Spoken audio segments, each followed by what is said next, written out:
You know Gray Bar for electrical parts, but there's one more thing you may not be thinking of us for that can help maximize your next project's total value. Our pre-project planning services are designed to help you win the bid, save on labor costs, and keep your installers productive across your entire build. The sooner you call us, the better.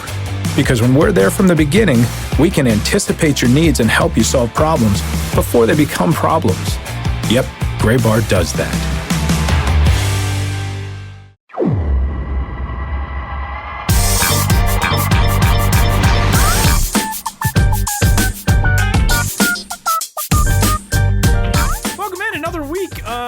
Show Before the Show podcast from MILB.com. Tyler Mon, Sam Dykstra. Hi. How you doing? What's going on? Are you talking to me or are you talking to people at home? Oh, okay. Now I thought you were having a conversation with the people at home. First. It was very nice. Yeah. Now you. Okay. No. Hi, Tyler. How are you? I'm hanging in there. How about you? Now that I know when to respond and have a conversation like a normal human being.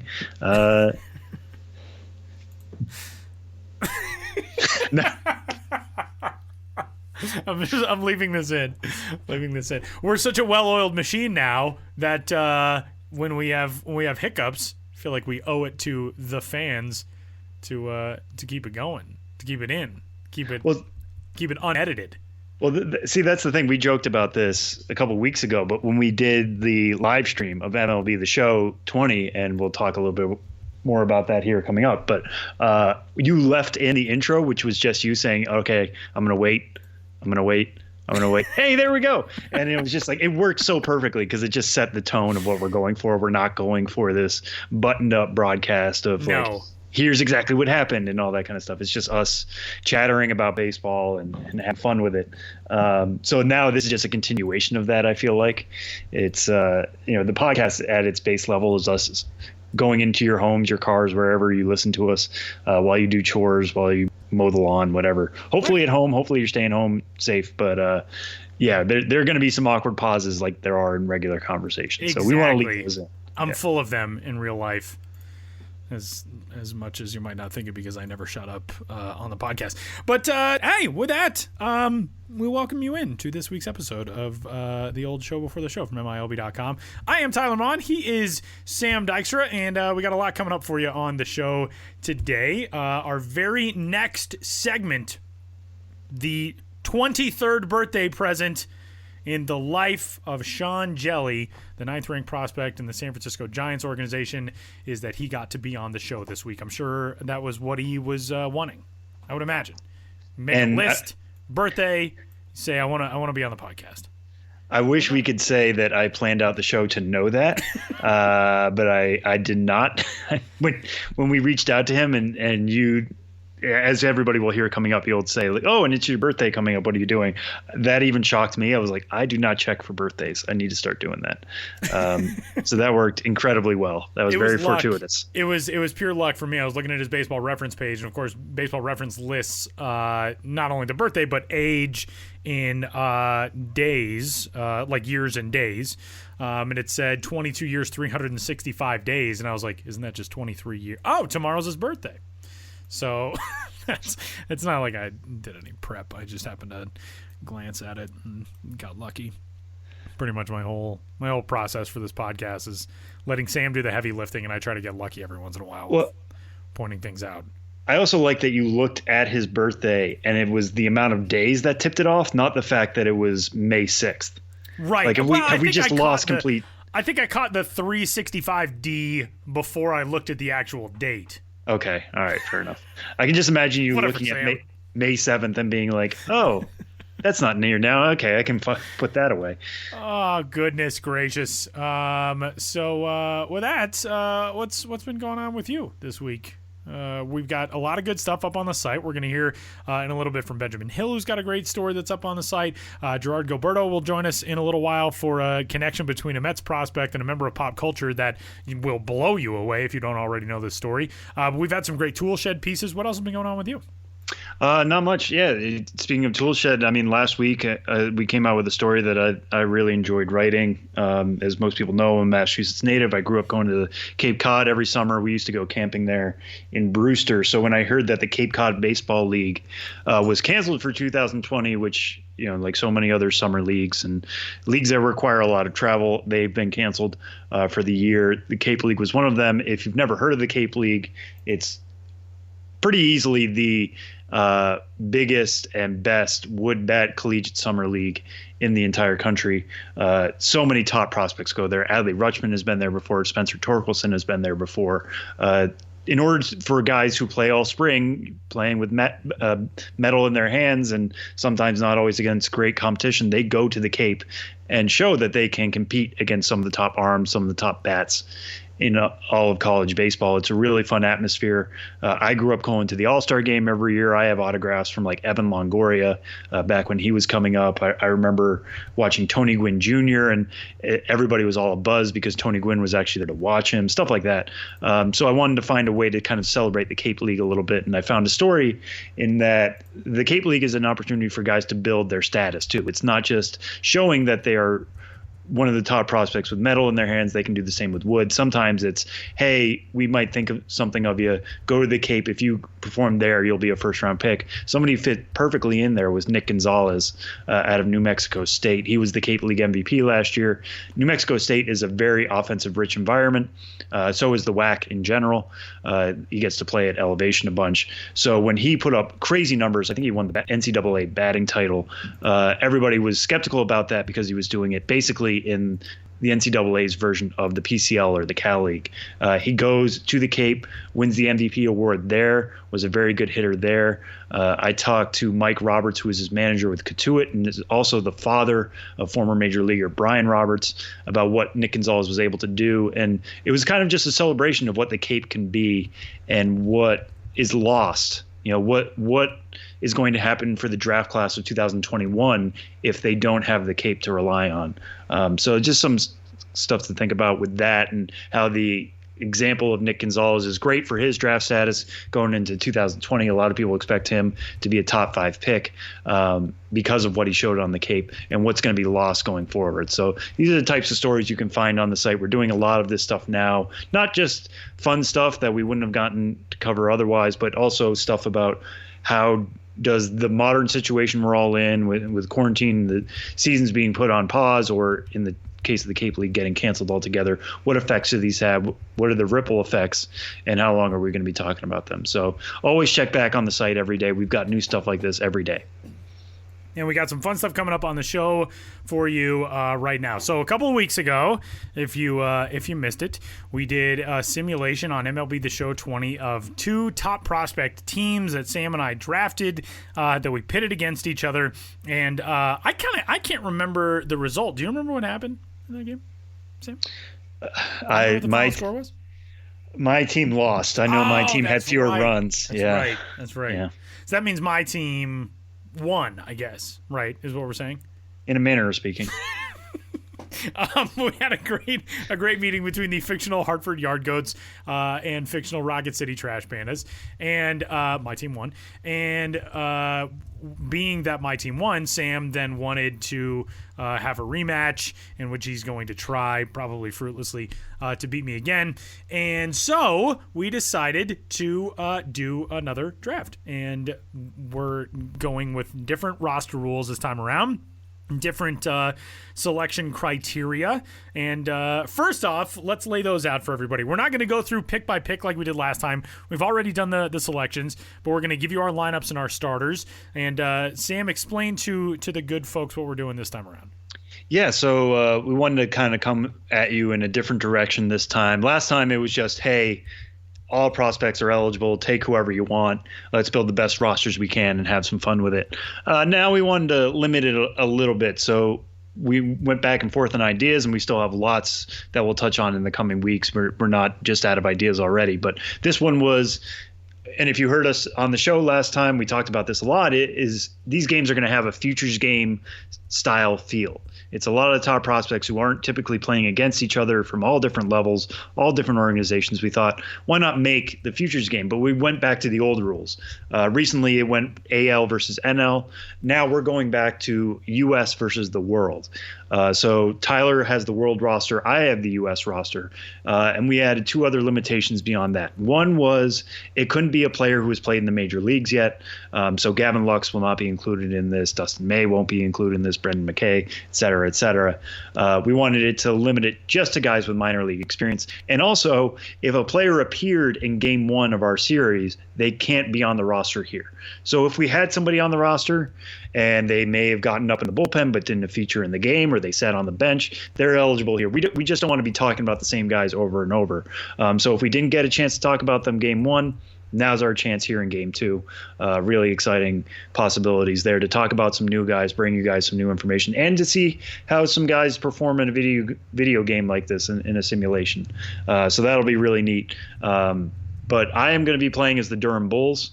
As the U.S. roster. You can't make your own uniforms or anything like that. So I thought about what's like the most classic American team I could go with that's eligible in this game. And I thought Durham Bulls, it's perfect.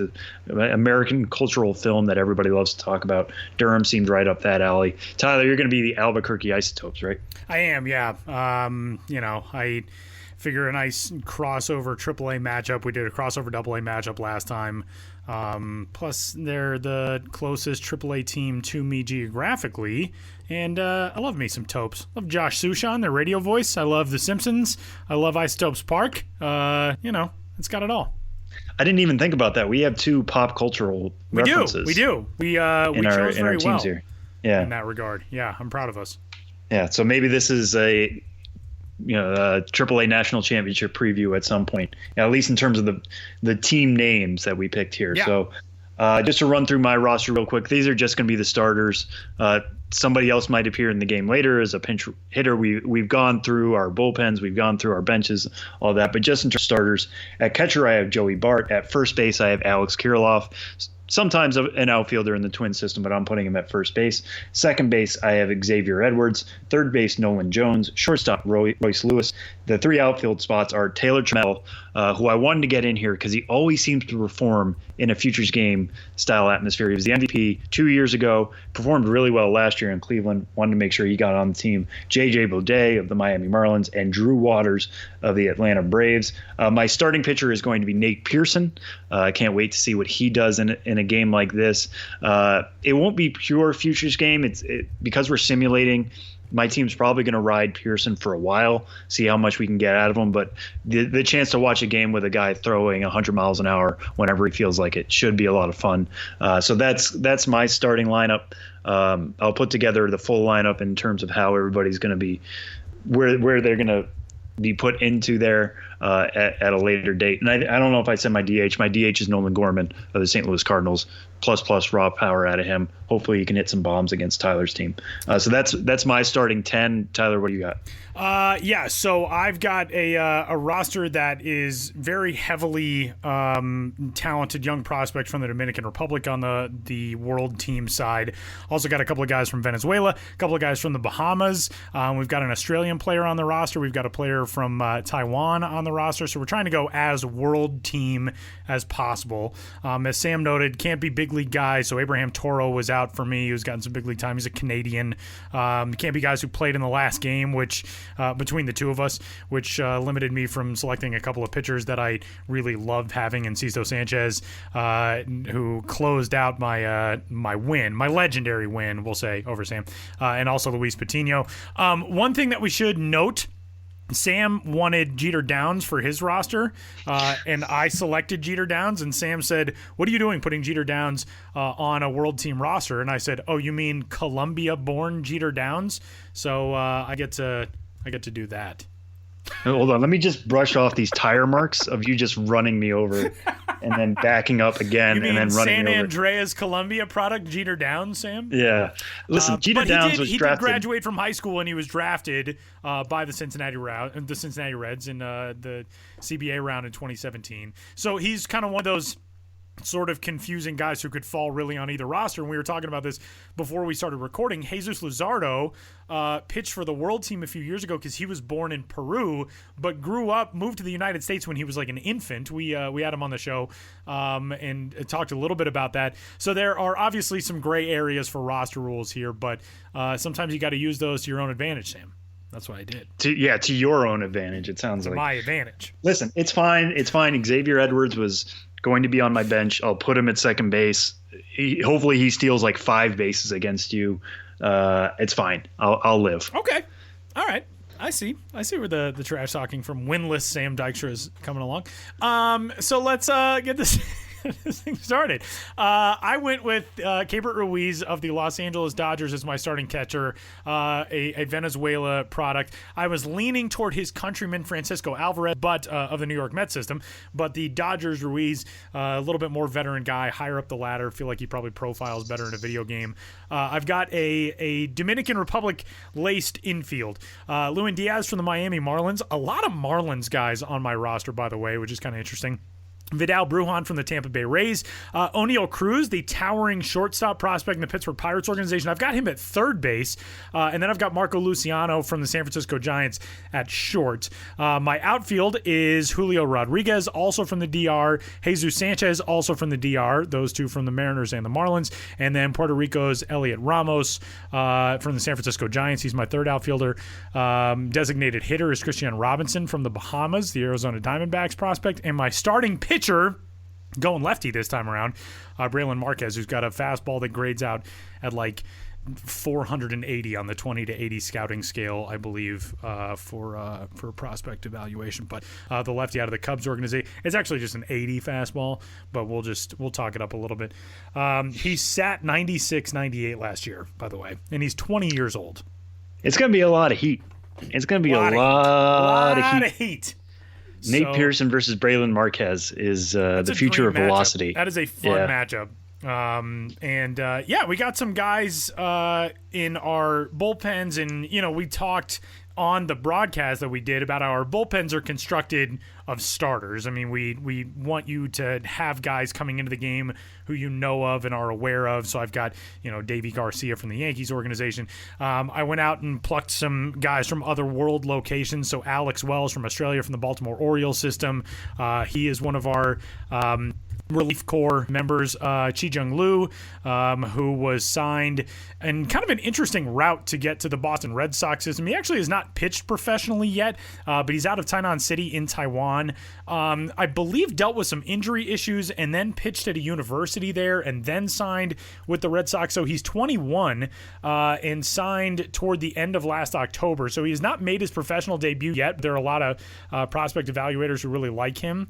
But yeah, this was fun putting these two groups together because it's different than just, okay, everybody's in the same pool and now go for it with constructing these rosters from all of the talent in minor league baseball. Yeah, and I think we get a little bit more of an appreciation for the people who have to put together the Futures Game rosters. Yeah, we didn't do the stipulation of like somebody from every organization has to be in this game. We could have, but it's more fun here if we just try to make the best teams we possibly can within these parameters. But this is just one possibility. We have other ideas coming down the pipe. Really excited to see how this one comes out, especially because I need a win.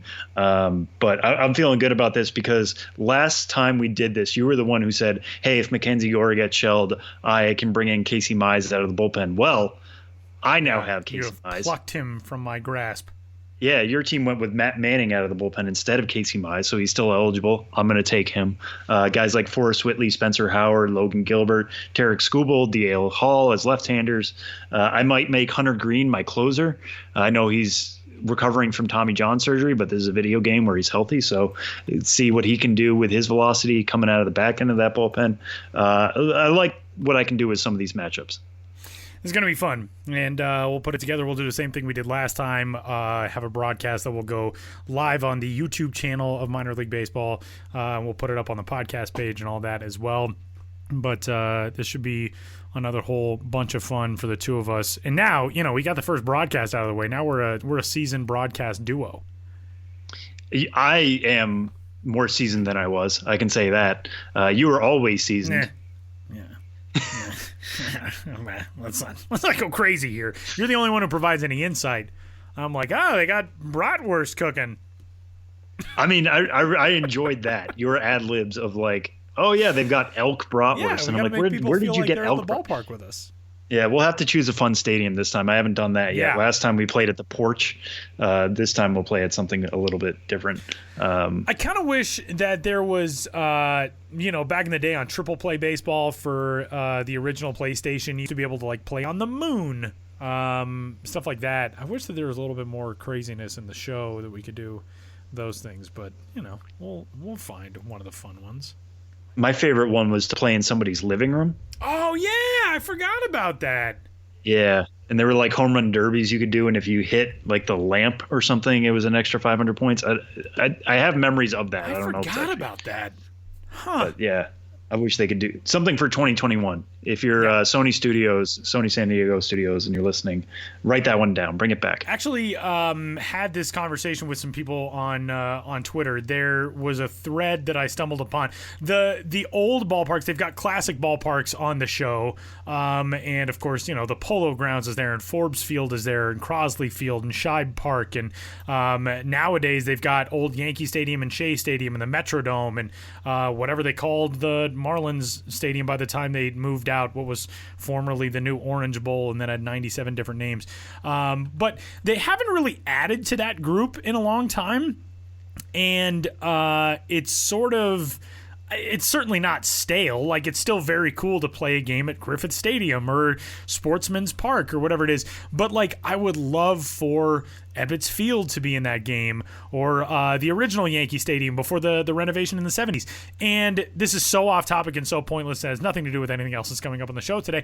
But somebody I saw on a Reddit thread, which means that it's true because it's on the internet, somebody said, beyond just the logistics of what it would take to create those new ballparks, which I would imagine is extraordinarily difficult, I wonder if there are any sort of rights issues that come up with that of, okay, you want to create League Park from Cleveland from the early part of the 20th century. Does someone actually own some sort of rights to the display of that ballpark in a video game? I have no idea how that would work.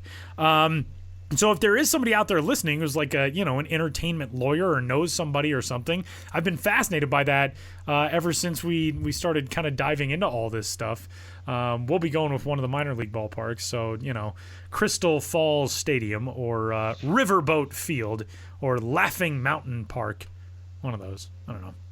Yeah, I think we're gonna go with the one with the Ferris wheel in the background. Okay. One that looks like it's Quad Cities. Okay, I'm good with that. I really like playing at that one. Or there's one that looks like it's along the East River here in Brooklyn, like it's facing the Manhattan Bridge for reasons. Even though there's no way that there are a bunch of options we can. Yeah, there's a lot of good ones. We'll have to go from minor league park. I would not want to do the Polo Grounds because the Polo Grounds scares me. It's a nightmare to know. Yeah. Like, oh, here's a 420-foot fly out to dead center.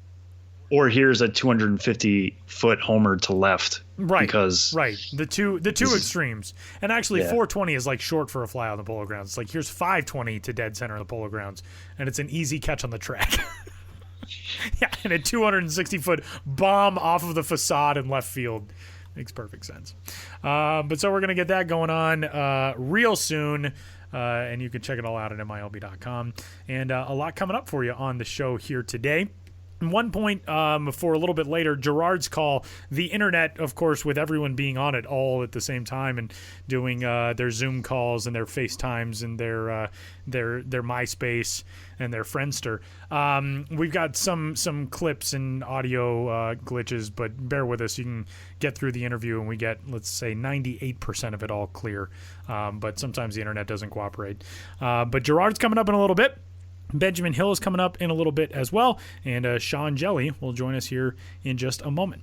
Minor League Baseball and Feeding America have teamed up to raise funds for local food banks and to honor those risking their lives on the front lines of the COVID-19 pandemic.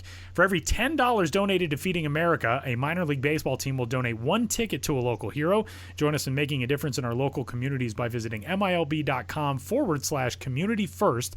That's MILB.com/community first to donate today.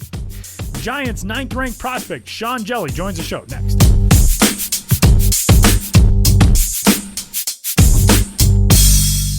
San Francisco Giants organization is where we spend this week's episode of the Show Before the Show podcast from MILB.com. And not only with a top 10 Giants prospect, Sean Hjelle, who joins us, but also in a Giants minor league destination as he's camped out in Richmond, Virginia right now. Sean, what's going on, man? How are you?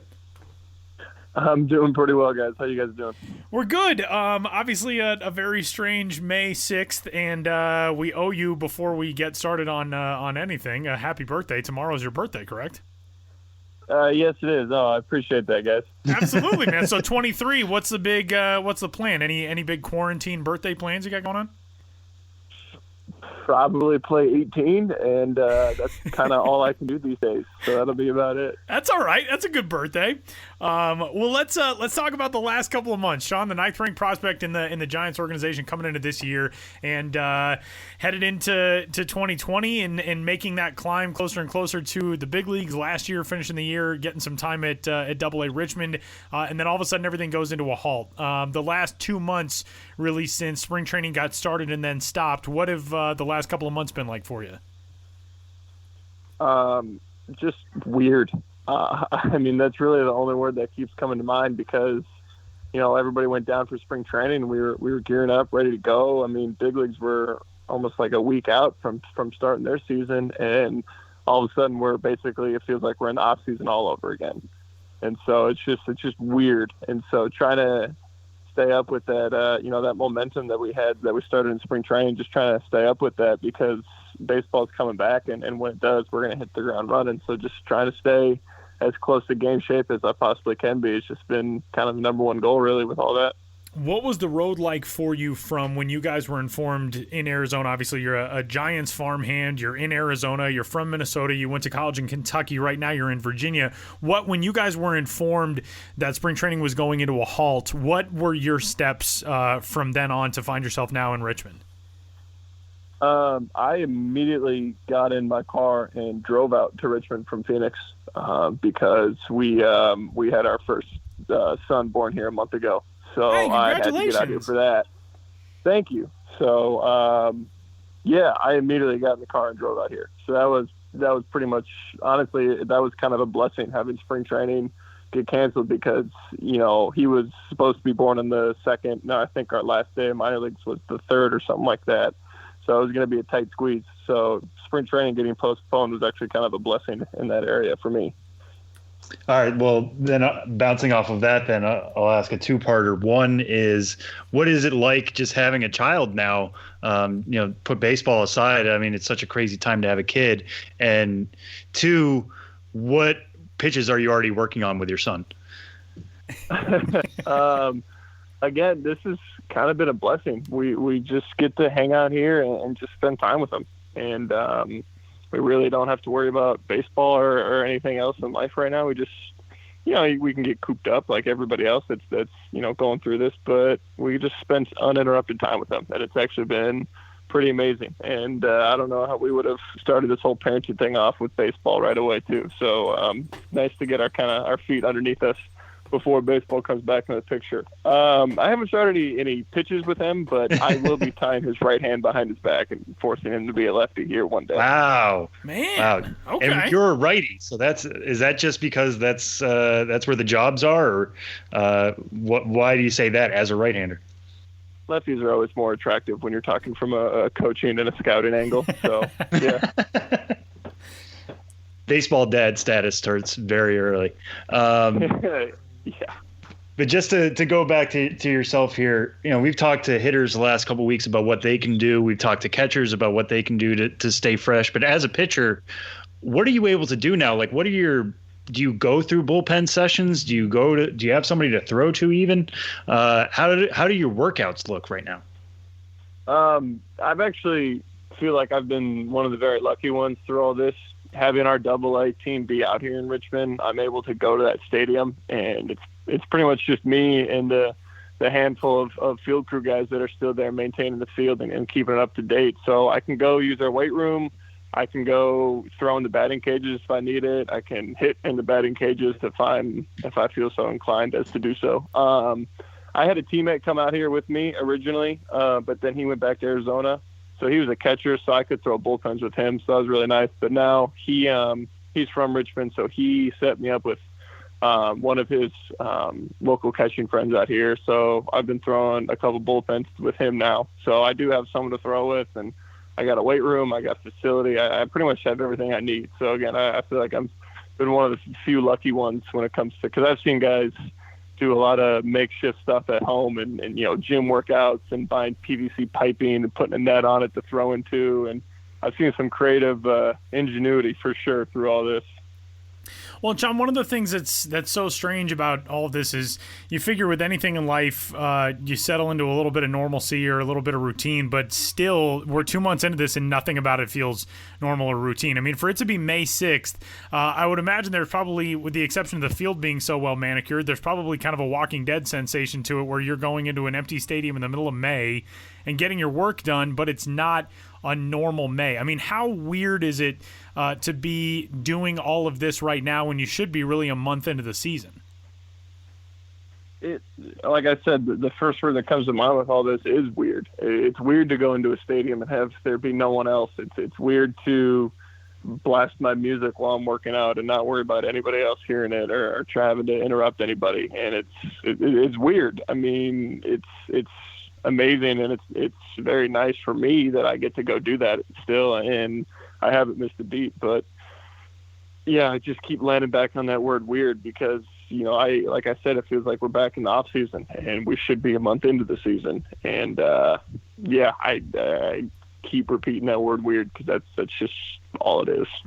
There are, I would imagine, two things that you get asked most about, and one of them is your last name, Hjelle, pronounced Jelly. What is the worst way that's been butchered? You go into a stadium, whether it's high school or college or at the minor league level, what's the thing that you hear most often with how your last name gets butchered? Oh, well, there were two questions there. The most often is Hjelle. The worst one I ever heard was Hell. All right. Everybody's got an interpretation of it. And as far as having to go into a place, and I would imagine you have to explain that to every media relations staff. Do you get the Giants people obviously are great, but does it get annoying that it's something that kind of follows you around, that throughout your life you got to be, no, it's this is how it is. It's not Hjelle, it's not Hell, it's not Hjelle. It's got to be kind of irritating. No, that's not really irritating at all. Again, everybody's got their own interpretation, and I'm always very curious to hear what that is. The funniest to me is the people that you can hear hesitate before they say it because they know that they're going to butcher it, and they just have to accept their fate.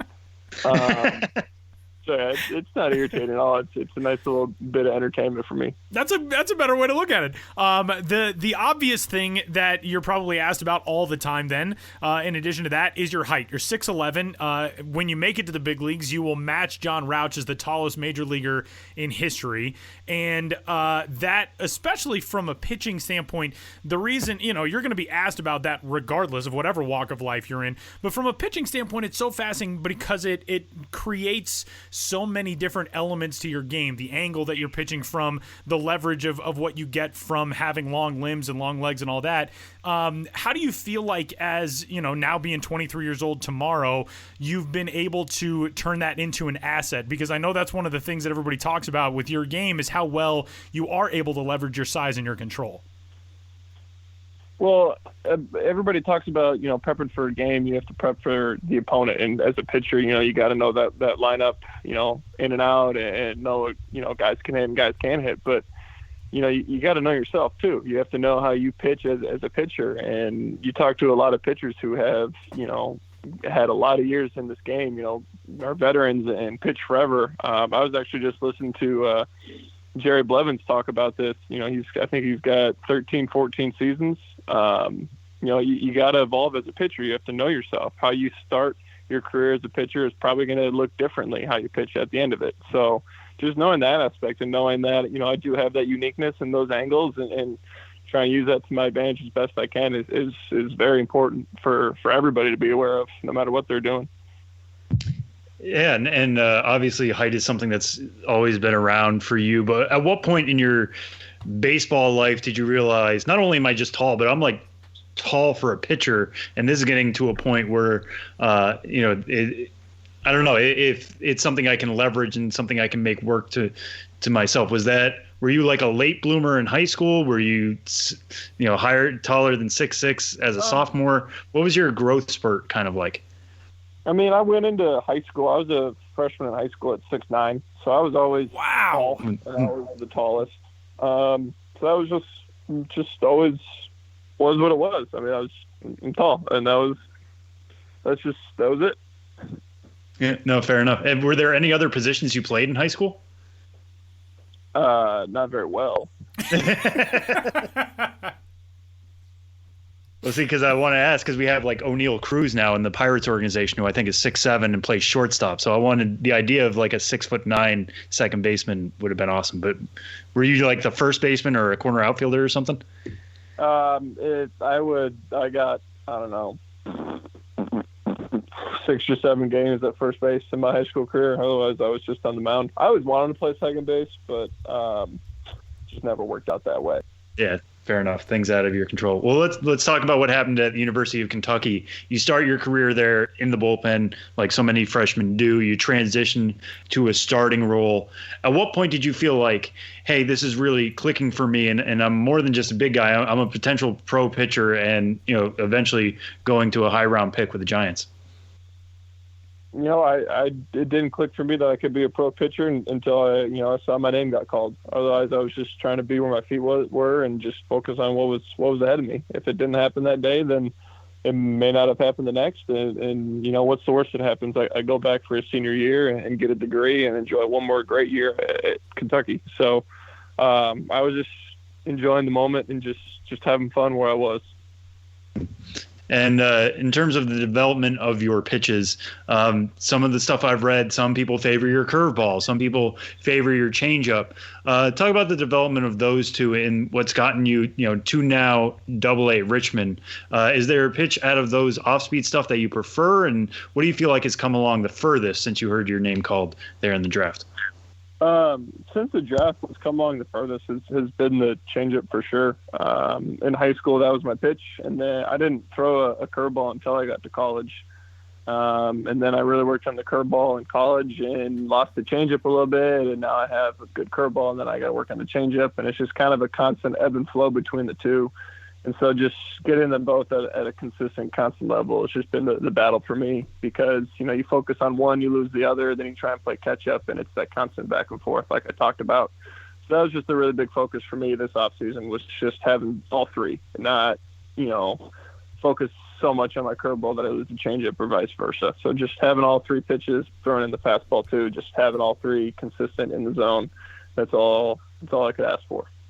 Sean, let's talk about those college days. You grow up in Minnesota and you go to Kentucky, 2017 SEC Pitcher of the Year, and to be recruited by a powerhouse program like that and go pitch in the SEC, being a Northern State kid, what was that recruiting process like? And when you jumped into SEC ball, how much fun was that to jump, right into the highest level of college baseball? Yeah, I got recruited there. It all happened the summer before my senior year of high school. Brad Bohannon was the recruiting coordinator at the time. He's the head coach at Alabama now, and he saw me throw once, got me on campus, and that was pretty much it.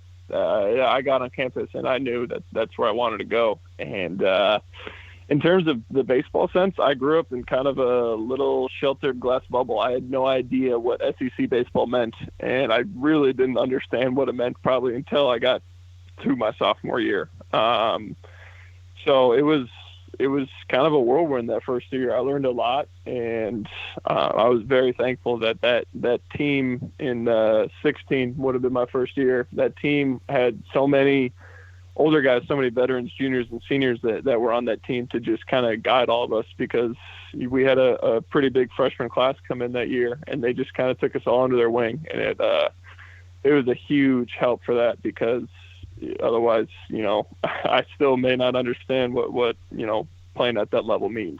So I got very fortunate there, and some of the best years of my life. So it was an awesome experience.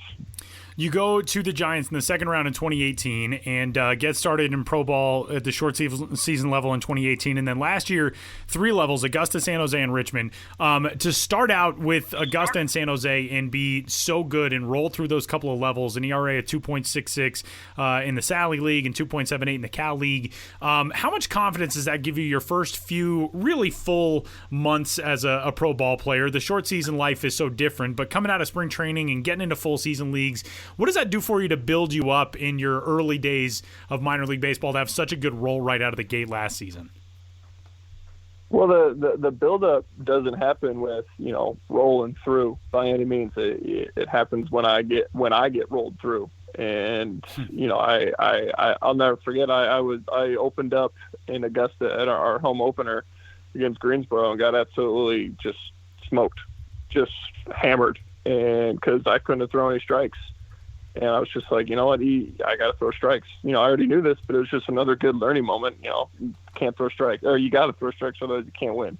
So it was those moments that really helped me to boost me and learn. And, we got, especially in Augusta, I went there with a lot of the pitchers from my class. And we were a pretty tight-knit group. We all leaned on each other, and just having that camaraderie, just leaning on each other, talking and learning from one another's experiences on the mound was just awesome. And so it was just nice because you hear the horror stories of pro ball of everybody's out for themselves and, it's cutthroat and this and that. And, I go to my first full season team and everybody's just asking questions and trying to learn from each other, not to boost themselves, but to boost the team. So I just kind of build off that the first couple months, and then going to San Jose with that, and then going to Richmond with that. It was just all about that. It was really fun. Yeah, and when you change levels so many times in one season like that, you're always getting used to new guys, new playing environments. I mean, you go from the Sally League to the Cal League. That's got to be eye-opening in terms of what happens when a ball gets hit in the air. And then you go to Richmond, which is 2 stops away from the majors. Guys you might be facing might have major league experience. That happens. What did you learn about what it takes to kind of acquiesce to a team, get used to a team, getting used to new teammates, stuff like that? What techniques did you learn about joining that many affiliates in one year? Well, I got lucky because I can talk to a wall. And so I was pretty comfortable and knew all the faces of almost all the guys in all those clubhouses. So in terms of that, transition was pretty smooth and pretty easy for me. But going into a new clubhouse, especially once you get to AA, because guys do have that experience, and you start running into guys that have more years under their belt and maybe even been with different teams, other organizations, and all that sort of stuff. It can be, you can kind of let it get to you that, you got something to go out there and prove because, all eyes are watching you and that sort of stuff. But you just go in and stick to your routine and you do what is successful for you. Then if you're successful, then the team is successful, and everybody can just kind of keep building on each other. Like, I was talking about before, then you earn guys' respect. And once you earn their respect, then it's really easy to be a part of a clubhouse because, any guy that's been in a clubhouse can tell you if a teammate doesn't have respect in it, then it's pretty hard for everybody to get along. So that's been the most important thing for me, is just go out there and do my routine and get my job done and just have respect for everybody. And specifically at Richmond, I feel like you did this a little bit at Augusta and San Jose too, but it looked like, based on the numbers, it took a few starts before you really started rolling in results. Richmond was no different. You gave up 14 earned runs in your first 3 starts, and then only 3 earned runs over 10 innings in your final 2. It sounded like you were piecing things together. What were you learning about yourself at that AA level that you were hoping to propel you into your second off season? Well, so I always go back to my first start in Richmond, and you can never settle as a competitor, because once you do, then the game, whatever you're doing, is just smack in the face. But through the first, I think, 4 1/3 innings in that my first start, I didn't give up a run, and then in 2/3 of an inning in the 5th, I gave up 5. I thought I was feeling good, and I was kind of rolling a little bit in those first 4 innings, and then out of nowhere, I was 5-0 at the bottom of the 5th, and I just kind of looking back like, what the heck just happened? And so you can't ever just let your guard down, because especially starting in AA now, guys are going to have that big league experience. There's going to be guys that have been in the, Eastern League for 3-4 years now, and they probably know what you're throwing before you even know what you're throwing. So just constantly staying up with that mental game is just huge from here on out. Otherwise, it's going to be hard to find some success. And when you end up at AA, you feel close to the majors. You get a spring invite this spring. I think you got in 2 games. You even got a save going back to days as a Kentucky closer. But how close did you feel this spring to the major leagues? Well, I mean, obviously, being in the big league clubhouse, it's, you're with that team, you're with those players, and it's pretty surreal to interact with those players that, for a period of time I grew up watching for a while. And, it's awesome and it's humbling all at the same time. But I mean, I knew the whole time I wasn't going to be with that team. I wasn't going to be on the big league team. It was very clear right away. And, had talks with Farhan and Cap that, you're here to learn. You're here to be a sponge and soak up from our guys on this team, because you look at that roster and there are so many years of experience on that roster and so many championships and all-star appearances and you name it. So I was just there to soak up and learn and prep myself for wherever I was going to start this year to hopefully then join them someday down the line. And I know you've only been in the system not even 2 years at this point, but I feel like at the major league level, it is a very veteran team. But below the surface, at the minor league side, this is a vastly improving system between yourself and Joey Bart in that 2018 draft, and Elliot Ramos and Hunter Bishop they add, Seth Corey. A lot of these guys you played with in your climb in 2019. Just how much do you feel like the system has changed just in your 2 years here? Well, I mean, I guess it's hard to kind of see the change when, I guess, as you say, I'm kind of in the middle of it, because I never saw really what anything was like beforehand. I never had any, exposure to pro ball before I, showed up my first day in Arizona. So I can't really give you much of a comparison, but I can tell you for sure that it's a lot of fun hanging around those guys. I mean, especially, you mentioned Elliot Ramos. You can tell the guy loves being on the ball field. He's always smiling. He's having fun. I mean, there were times in San Jose where, he's, 0 for 2 to start off the game or something, or even like his first at bat or first 2 at bats.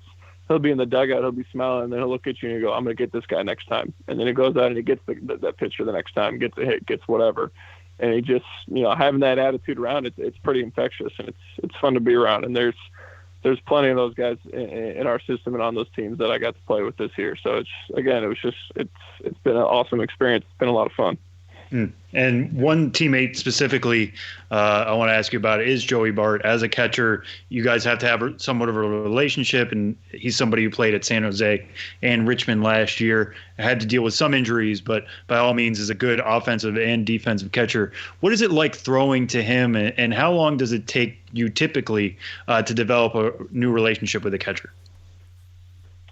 So Joe and I first got drafted. We both went up to Salem as well in short season in 18. And so that's kind of where we really laid the groundwork for our relationship, especially on the field. I had 2 inning starts at that time, so it was harder to kind of lay that groundwork. But Joey's pretty awesome about communicating with all his pitchers, and he makes it a point to know how each guy likes to throw and how each guy, approaches kind of their routine and how they get up on the mound. So, and I don't mind communicating at all, as you guys can tell. So laying that groundwork for our relationship was pretty easy with Joey, and, throwing to him is kind of second nature now. We got a good thing going on and off the field, but especially, when he's behind the plate and I'm up there on the mound, it's pretty easy to have a conversation with him without saying any words.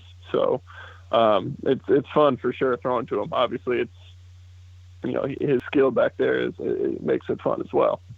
All right, Sean, we'll end on this one. We've been asking a lot of guys this since, the season has been put on pause, and we don't know when the season will begin. But through your 2 years of experience now, what would you say is your favorite minor league memory so far? Ooh. Wish I would have gotten the prep questions beforehand. I kind of think about this one. Favorite minor league memory.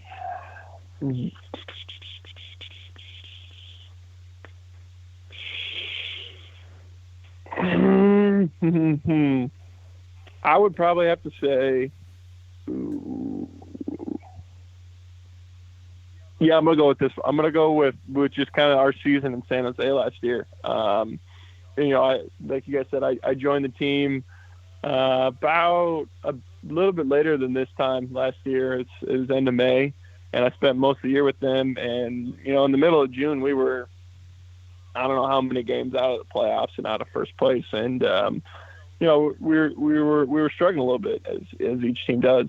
And by the end of the year, we had turned it around and made the playoffs. And I wasn't able to be there for that. They had moved me to Richmond before that season ended and before the playoffs started. But just seeing that they had finished it off and made it to the playoffs was pretty awesome, because like I said, we were struggling right in the middle of it in June and early July. But just seeing that turnaround and watching them, San Jose made the playoffs. I saw that, and it was awesome. It was super cool, and it was fun to say that I was a part of that team that turned it around like that. And that's always going to be a top memory for me for sure. That is pretty sweet. Sean Hjelle is the 9th-ranked prospect in the San Francisco Giants organization, and hopefully we'll be in Richmond for some real baseball before too long. And Sean, we can't thank you enough for all the time today, man, and best of luck sticking with it over the rest of the isolation period, and we'll see you on a field here sometime soon. Sounds good to me. Thanks for having me on, guys.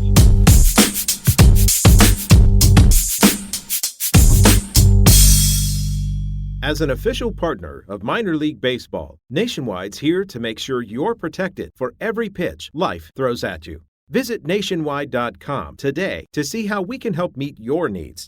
Nationwide is on your side.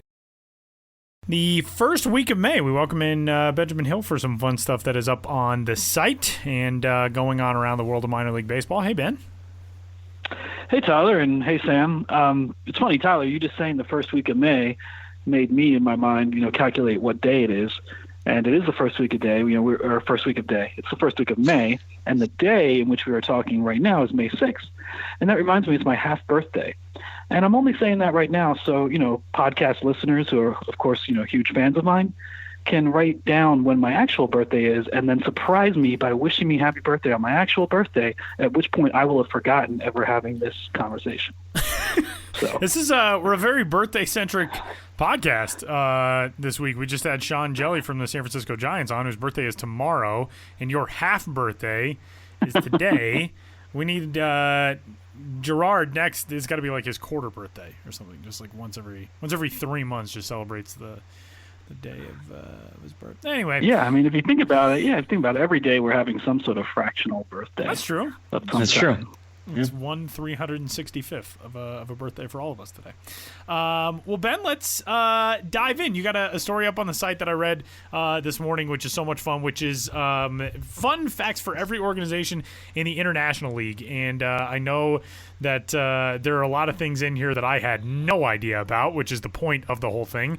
I loved our media wall graphic yesterday, which said, did you know the International League actually has no teams outside the country? That's a free one, but here are some other fun facts on International League teams. But this is really cool. This is the kind of bite-sized morsel stuff that I love about the history of minor league baseball. Yeah, I mean, obviously, with no games, we're trying to think of fun things to do, and me personally, fun things to write about. And the idea developed over the last couple of weeks. Hey, how about some, a one strange fact about each team, or weird or unique, or, so we just kind of set it on one unique fact about every team and do it league by league, and, have some recurring, weekly fun with just looking throughout the entirety of the minor league baseball landscape and just trying to highlight one random thing that fans may or may not know. I think that's kind of the benefit for me of having done this job for so long. I got more of that stuff floating around in my brain, and to kind of do some research. In some cases, I went to my blog and just typed in the team name in the search bar, Ben's Biz blog. And in some cases, I'd find something I wrote in 2010 or 2011 and just use that as my go-to fact for the team, just trying to find something totally random. But it was fun to put together, and there's a lot more where that came from. I think I'll just do league by league every week, and from you guys, from coworkers, from Twitter, and people who want to email.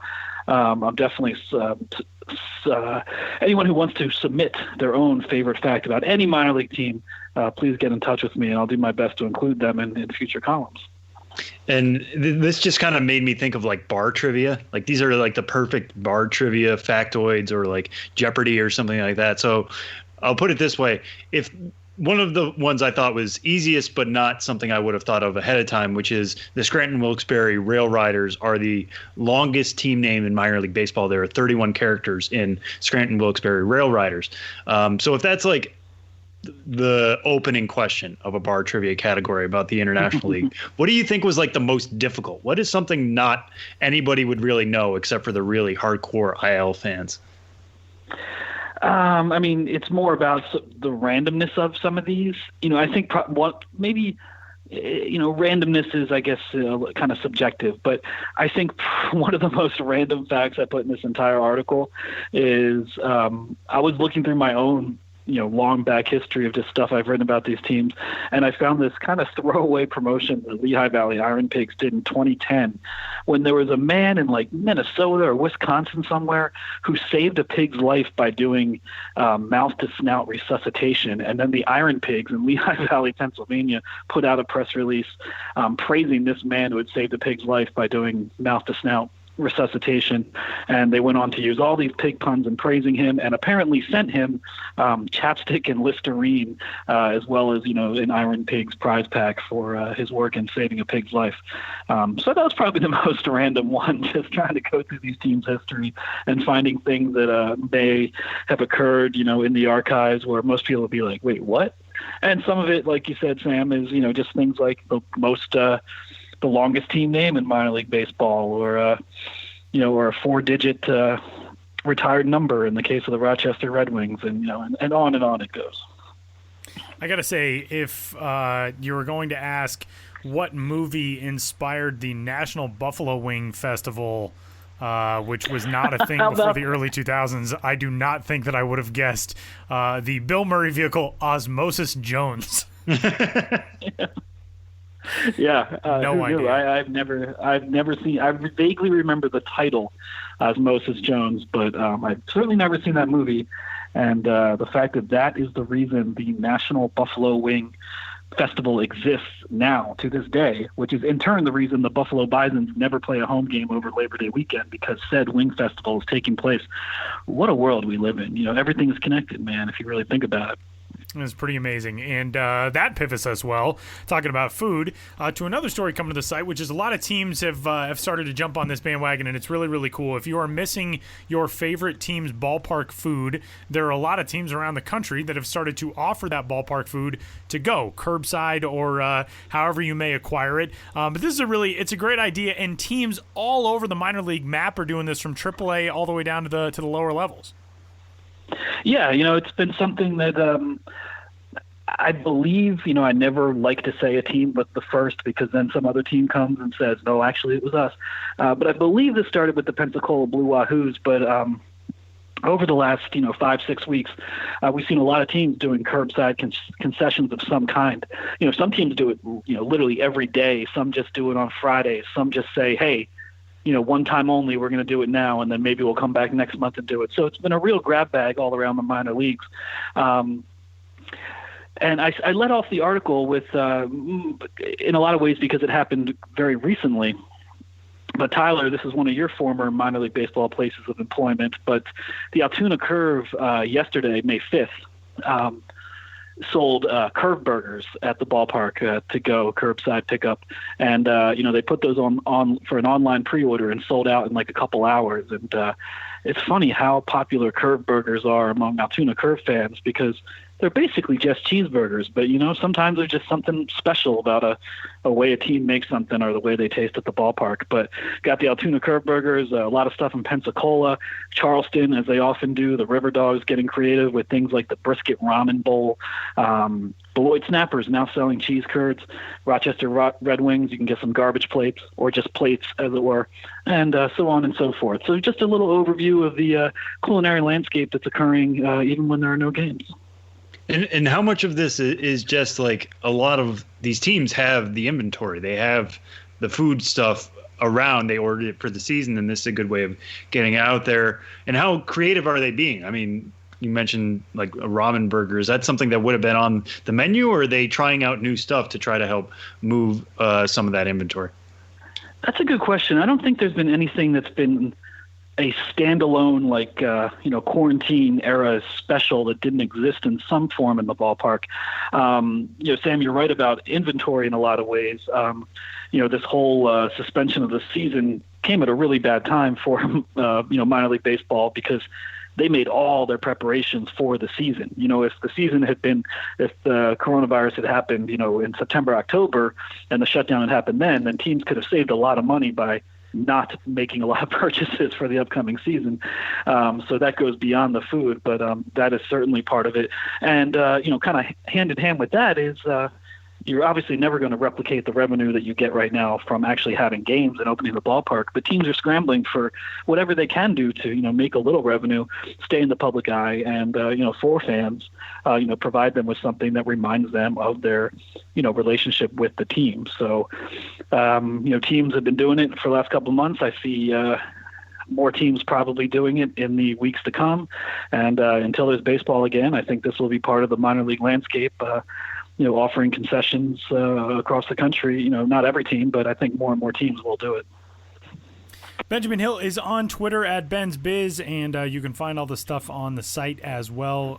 The fun facts, pretty awesome. And if you're in a market where you can get some of this to-go ballpark food as well, you should do that and lend a little bit of support to some of these teams. And Ben, thanks for all the time and all the things that I now want to eat for this week. They'll be good to get me some inspiration for lunch today. Yeah, well, absolutely. And Tyler, I have to ask, were you a fan of the curved burger? I gotta say, yeah, it was fine. It was just a burger to me. You kind of noted. I mean, it's not as though there is a special sauce or a topping or something. Like, it was a good ballpark burger, but I remember going there and being told about curved burgers and then getting there and being like, oh, that's just the name of the burger here. I thought it was like a burger topped with mac and cheese and brisket and a million different things. And I got there and it was a burger. I mean, it was a good burger. It's my Glenn, don't kill me. I don't think Glenn is running concessions in Altoona anymore anyway. But it was a good burger. We'll say that. We'll leave it at that. I don't think you could hedge more if you were a landscaper. Look, sometimes a good burger is all you need. That's true.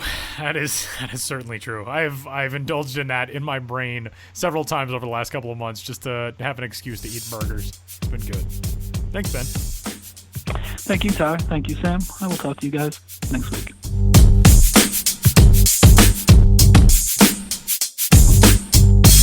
Our MILB.com writer spotlight this week. For the first time this weird spring delay, we welcome in Gerard Gilberto, who joins us to talk about a story that has one of the best connections of any story that I think we've put on the site in at least quite some time, and also has a very good baseball player as its subject. And Gerard, welcome, man. What's going on? How's it going, boys? We're good. So this story went up on the site on Monday. We're recording this on Wednesday the 6th, and it is about New York Mets prospect Tommy Wilson, who was a 19th round pick of the Mets in 2018 out of Cal State Fullerton. Last year, first full pro season, really, really good between St. Lucie and Binghamton. His overall numbers better at the Class A advanced level than at Double A, but still had some success at Double A, and in just his first full pro season, already reaching the Eastern League. But his father is the actor who played Biff Tannen in the Back to the Future franchise, which is just one of the wildest. I had no idea until I saw this story come out on Monday that was a thing. And it turns out he's a very good prospect as well. This is a really cool angle and a really cool story that you brought out. Yeah, this was fun because Tommy is the son. Obviously, Tom Wilson is the actor, the father. But Tommy is a great guy to talk to too. He's very open to it. You could tell it wasn't the first time someone's asked him, "Hey, isn't your dad the guy from that Back to the Future?" So he was game. What kind of effect does that have on a player like this? Because we talk to so many prospects, all of us do, about playing in front of the lights and all of that stuff. Tommy Wilson has a dad who everybody has seen, whether it's on their TV screens, big screens, whatever. Growing up in LA, knowing everybody knows who his dad is. What kind of effect do you think that had on him getting used to at least minor league lights early in his career? For him, it was a little bit different because his father's an admitted baseball guy. He joked around that he was in high school. He was president of the debate team. He played the tuba in the band. He said, "Paint your own picture." He wasn't a big sports guy. And then he even joked when his son was in Little League, "I'm just happy to not be the most coolest guy there." So in sports, it's a little different. So he started playing baseball because his parents sort of gave him the do something directive. I don't care what you do. You could paint, you could, throw sticks at other kids. Don't just throw them at your sisters. Do something that, gets you involved. And, he just happened to be good at baseball. And of course it helps to be built like Biff Tannen, which although he didn't act like him, he's not Biff Tannen in real life at all. He was, he joked that he was on the other side of the bullying growing up. It does help to be 6'4", 230 and, throw the ball pretty well. And as far as you're talking about, growing up in Spotlight, he's the fourth of four. He's got three older sisters, and he said that it didn't really hit him till high school, what kind of effect that all of it had. And it's just kind of been fun for him since, because, it is a comedy. It's a fun movie. Some people can't, but a movie, and that it's not really how his father is. And from there, it's just kind of fun for him, just based on talking to him. And he really tries to do more than just kind of go outside of baseball as well. It's he's not just an actor. He's a stand-up comedian. He's a very interesting guy. And Tommy himself, last year started his own podcast. He does some video stuff, and that's sort of what kind of ran in the family, is just needing that creative outlet. Gerard, we'll obviously talk more about the connection to his father as we continue the conversation, but one of the things that makes stories like this so great are the baseball-specific elements of it, and you've got so much good stuff in there about Tommy Wilson as a prospect, and he went to the same high school program that produced Giancarlo Stanton and Hunter Green, Notre Dame in Sherman Oaks, California, and then went on to play at Los Angeles Pierce College, where he learned a delivery from his head coach there, Bill Pickett's, which he still uses at the professional level. And what was really interesting is you got him to open up about the struggles that he had in Double-A last year. He had a 7.90 ERA in his first 6 starts, and he said, I put a lot of pressure on myself. I was trying too hard. I was in my head. And then over the final stretch there, it goes on the injured list for a little while, and then there's a 4-start span where he puts up a 1.04 ERA in 26 innings, and talked a lot about reclaiming the attitude that he had when he got started in his draft year in 2018 and in St. Lucie to start last season. To have that, especially to finish a season on, how does it seem like that set him up going forward, being able to maybe erase some of the frustration of that bad stretch in Double-A when he got started in Binghamton? Obviously, he's going to probably, when it all resumes, will probably have his spot back in the Eastern League. He didn't, obviously, those 26 innings aren't going to push him up to Syracuse or AAA or anywhere, but he did earn his place. And I think that goes a long way for a guy who, again, we're talking about a 19th rounder who, he is 23, but not a lot of those guys make it to Double-A at all, let alone within less than a year after they get drafted. So him having that stretch kind of he earned his place, and it's not enough to push him to the next level, but I think that was important to him. And obviously, this is if we hear this all the time, obviously talking to prospects, if all it takes is an attitude adjustment, then you could go pretty far just with the mental game. And one of the things we talked about too is that because of Biff Tannen, he is a big guy, but he isn't the overpowering big guy. And we talked a little bit about his teammate there in Binghamton for a little while, is David Peterson. He's the Mets number 10 prospect. He's 6'6", probably tops out around 92, 93.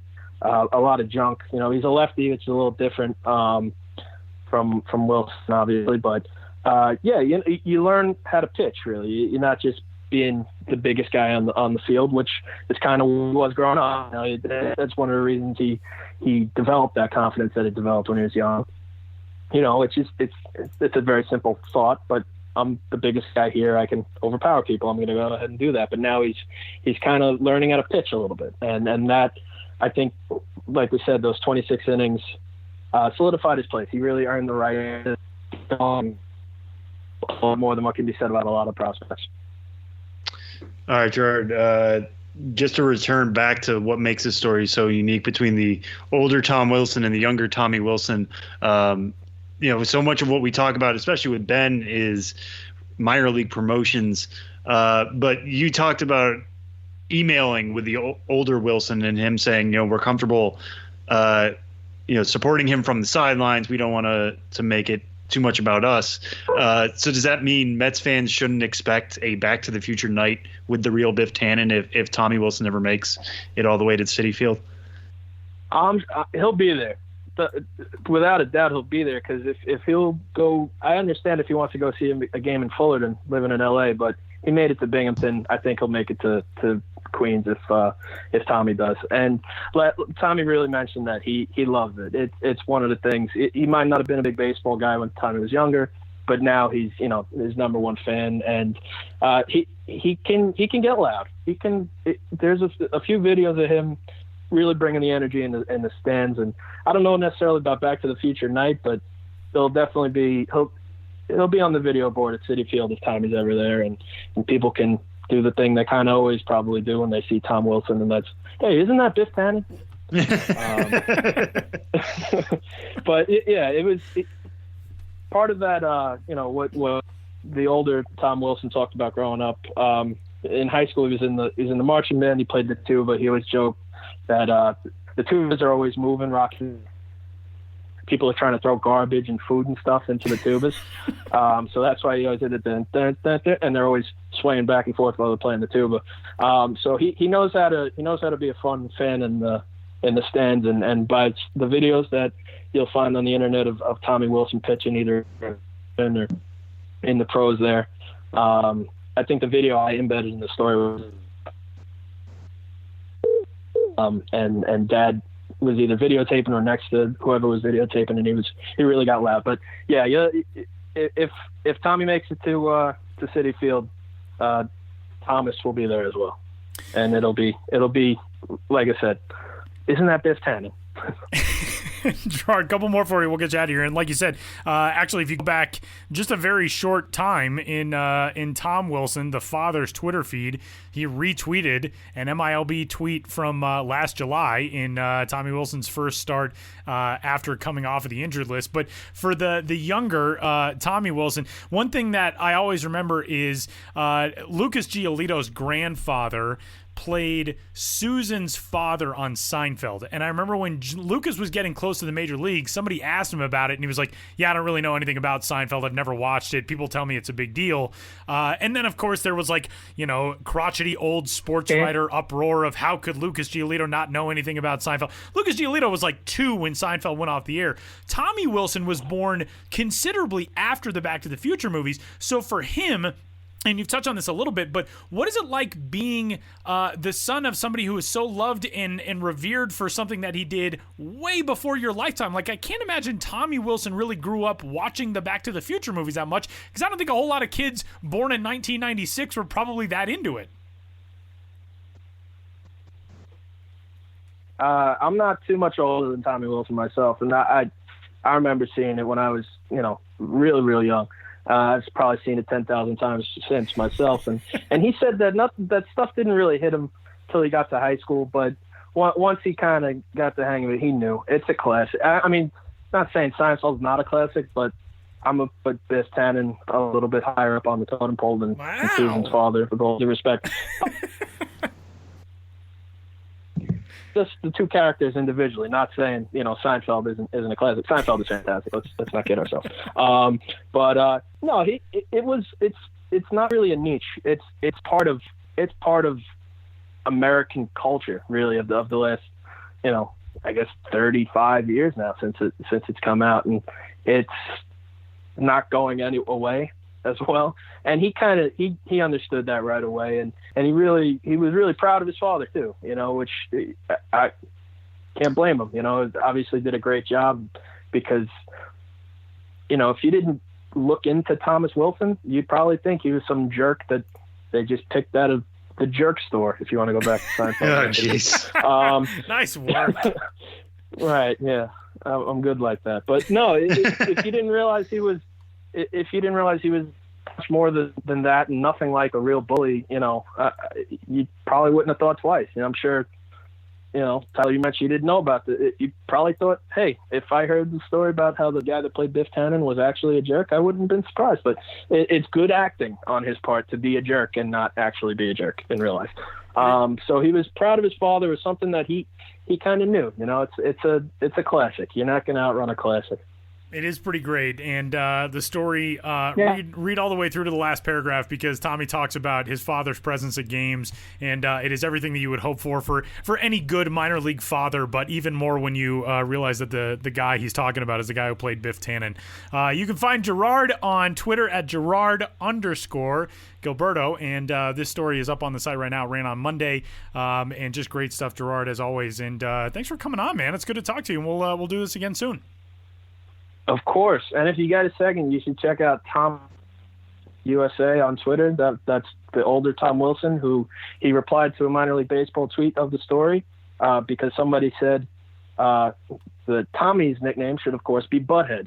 And older Tom said, wow, your 19 followers must have liked that. And the gentleman who said his nickname should be Butthead said, dude, you should watch the movie. That's what his character says.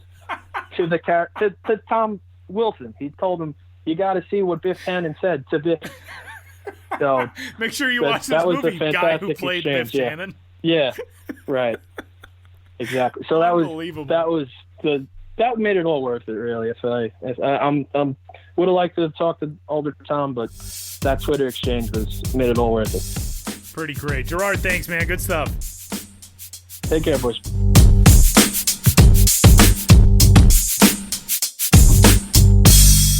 Big thanks, everybody, for joining the show this week. And Sam has our weekly Nationwide Prospect Fun Fact. Yeah, so this week's Nationwide Prospect Fun Fact, I actually went back to a tool shed I wrote this week. We talked about in the opening segment, my one on Nick Gonzalez. If you've been following the site in the last couple of weeks, I've been doing a series grouping lineups by age. So all the 22-year-olds are together, all the 21-year-olds are together, all the 20-year-olds are together, et cetera, et cetera. I did a piece this week kind of wrapping up all of that, and you can see the lineups next to each other. It just organized a little bit better. I talked about who would probably win in a tournament of those lineups. I think it would be age 22, and it's for this reason, and this is the fact I wanted to bring up this week. If we use June 30th as the cutoff for what your age season is, so Gavin Lux is going into his age 22 season because he would be 22 on June 30th. If we use that as the cutoff, the average age for the top 100 of MLB.com this season is 21.47. The mode is 22. So 27 of the top 100 would be playing 2020 at age 22. That kind of makes 22 as what I call peak prospect. It's not anything I had thought of before doing this series, but anybody who's younger than 22 usually is filled with a little bit more potential. Anybody who's older than 22, a little bit more experienced and has to show something before they make the major leagues. It's just something to think about in terms of when you look at a prospect and wonder, why are they ranked at this place? Usually they peak around 22. They come down a little bit after that. So some of the 22-year-olds going into this year are Adley Rutschman, Luis Robert, Gavin Lux, Andrew Vaughn, Nolan Jones, Alex Kirilloff, Carter Kieboom, JJ Blade, Vidal Brujan, Dustin May, Jesus Luzardo. You can make an entire lineup out of just top 100 guys who are entering their age 22 season in 2020. So just something to think about when you look at this year's top 100. Just know that the average age is just a touch below 22, and actually the most common age you'll see is 22 as well. Good stuff from Sam. All the Toolshed pieces, of course, are up on the site right now, as is everything we talked about with Ben and Gerard's story, too. And we also, one more plug, had a piece that went up to the site today. Jordan Wolf and I wrote a story on some of the notable former prospects who are now playing in the Korea Baseball Organization, the KBO, which, of course, started its season this week. Handful of names you might recognize as well. In the Chinese Professional Baseball League in Taiwan, but mostly among notable guys who are overseas right now. The KBO's got them, and that story is on the site too. So one more thing before we get out of here, I got to give a special shout out and thank you. Back on opening day, Sam and I did an Instagram live for MILB, in which we talked about the podcast and the start to what would have been the season, et cetera, et cetera. And then a little while later, I did an Instagram live where I showed off my obscene minor league hat collection. The Tacoma Rainiers happened to notice that I did not have any Rainiers hats, and Kyle McGilvray, who was the team store manager in Tacoma, got in touch with me, asked if they could send me a Rainiers hat, had me pick one out. A few days later, I got a box in the mail. There were 2 Rainiers hats inside, and that was just the coolest thing and made my month. And so I wanted to give a big shout out to Kyle, who listens to the podcast, and it's such a cool gesture, and I have worn each of my Rainiers hats pretty much every day since I got them. So I just want to say a big thanks to Kyle. And that'll do it for this week's episode of the Show Before the Show. He's Sam. I'm Tyler. We'll talk to you next week.